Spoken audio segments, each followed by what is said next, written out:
Hello guys, welcome back to our channel DVK creative makings. ఈరోజు మనం చూస్తున్నాం సముద్రంలో జలచరాలు. ఏదో అలా సరదాగా ఈవినింగ్ బీచ్కి వెళ్ళాను. సో అక్కడికి వెళ్ళంగానే నాకు ఇది స్టార్ ఫిష్ దొరికింది, సముద్ర నక్షత్రం. బాగుంది. ఇలానే నాకు చాలానే దొరికాయి. చూడండి, ఇంకోటి కూడా చూపిస్తాను. ఇది ఒక రకమైన నత్త. దీనిలో కూడా ఒక జీవి ఉంది. సో అలాగే ఇంకా కొంచెం ముందుకు వెళ్తే ఈ రెండు దొరికిన తర్వాత ఇంకో రకమైన నత్తలు కూడా ఉన్నాయి. చూడండి, రకరకాలుగా ఎన్ని ఉన్నాయి ఇక్కడ. చూడండి, అది కూడా మీకు దగ్గరగా తీసి చూపిస్తాను. అందులో కూడా ఏవో చిన్న చిన్న పురుగుల్లో ఉన్నాయి. చూడండి, కాళ్ళు అవి కనిపిస్తున్నాయి. చూడండి, చాలా దగ్గరగా చూపిస్తాను. చూడండి, ఇవి రకరకాల నత్తలు, తర్వాత స్టార్ ఫిష్లు కూడా ఉన్నాయి.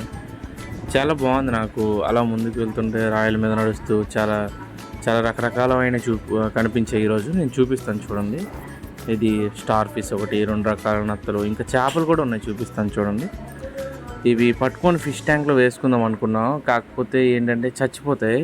సాల్ట్ వాటర్లో బతికేవి కదా, ఫ్రెష్ వాటర్ వేస్తే మన దగ్గర బ్రతకవేమో, చచ్చిపోతాయని. అలా కొంచెం ముందుకు వెళ్ళేసరికి చూడండి, ఇవేవో ఎవరికైనా తెలిస్తే చెప్పండి, కామెంట్ చేయండి.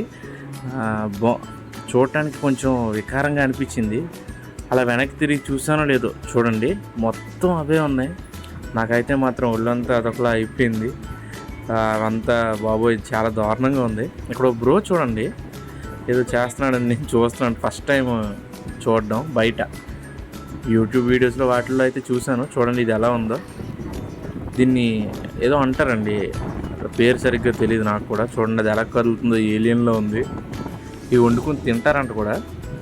అప్పుడు చాలానే పట్టుకున్నాడు, చూపిస్తాను. చూడండి, అలా తను ఏదో కట్ బనీన్ వేసుకుంటాడు కదా, సో ఆ కట్ బనీన్లో వేసుకొని తెచ్చుకుంటున్నాడు. అలా చూడండి, చాలా పట్టేశాడు, చాలా పట్టుకొని తెచ్చుకున్నాడు. వాళ్ళు ఏం మాట్లాడుకుంటున్నారంటే, ఇవి వండుకొని తిందాము, ఇప్పుడు బాగుంటే మళ్ళీ వచ్చి పట్టుకుందాం అని చెప్పేసి చెప్తున్నాడు వాళ్ళ ఫ్యామిలీ మెంబర్స్తో. అతను అవుట్ ఆఫ్ వెళ్ళినప్పుడు తిన్నాడంట, చాలా బాగుంటాయి అని కూడా చెప్తున్నాడు. చూడండి, ఎన్ని పట్టుకున్నాడో. ఎవరికైనా తెలిస్తే వీటి పేరు కూడా కామెంట్ చేయండి. ఇంకా నా ఓపిక కూడా అయిపోయింది. ఆ రాయల మీద తిరిగి తిరిగి కాళ్ళ నొప్పులు వచ్చేసాయి నాకు కూడా. సో ఆ బ్రో వాళ్ళు కూడా వెళ్ళిపోయారు, మేము కూడా రిటర్న్ అయిపోయాము. Thank you. Thanks for watching. For more videos, like, share and subscribe.